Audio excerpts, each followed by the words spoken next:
In a vast forest where the morning mist danced through tall trees, lived two birds, a humble sparrow named Elric and a gentle dove named Lyra.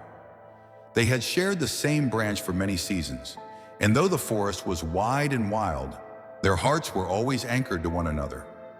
Elric was a quiet bird, not one for grand displays, but each day he showed Lyra his love, bringing her the ripest berries, building the softest nests, and singing low melodies when the nights got cold. To Elric, love wasn't something shouted from the treetops. It was something lived, quietly and deeply. But Lyra, though kind and sweet, carried a seed of doubt in her heart. Why is he always so silent, she'd wonder. Why doesn't he tell me he loves me more often? She began to feel uncertain, not because Elric gave her reason to, but because sometimes even a loved heart can grow insecure when it forgets how to trust. One day, while perched under a golden sunset, Lyra turned to Elric and said, "I want to know something. Do you still love me like you did in spring?" Elric blinked slowly and replied, "Lyra, I've never stopped." "But you never say it," she said. "What if you're only here out of habit?" Elric felt his chest ache. "I stay, I care, I give. Isn't that love?" Lyra hesitated. "I need a sign, a clear one." Elric nodded gently, sensing her need. "Then let's meet tomorrow at sunrise beneath the old willow near the stream. Whoever arrives first, that bird truly loves the other more." Lyra's feathers ruffled.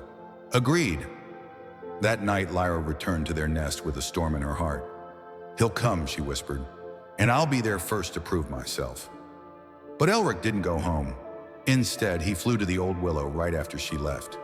He perched quietly beneath its ancient limbs and stared at the moonlight flickering through the leaves. "What if I sleep too long?" he wondered. "What if she beats me there and thinks I don't care?" So he made a decision. He'd wait through the night. The wind was sharp and winter was drawing close.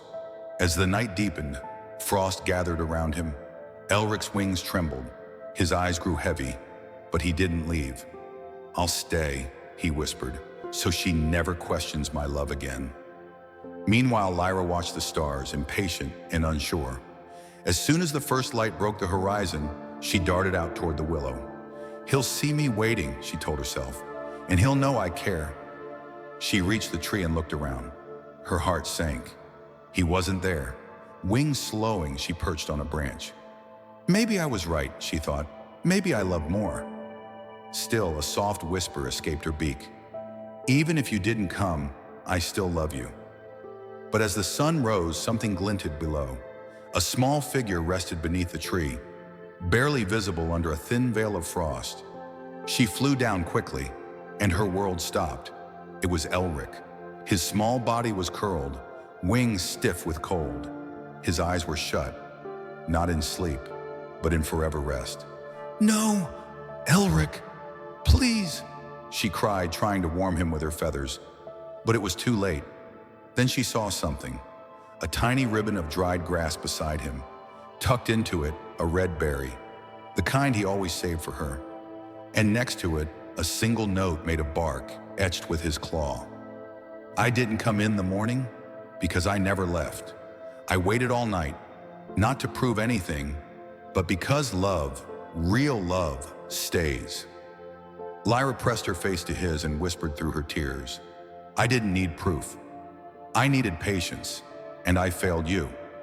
Moral of the story: true love is shown through quiet sacrifice, not loud proof. Trust it before it's too late.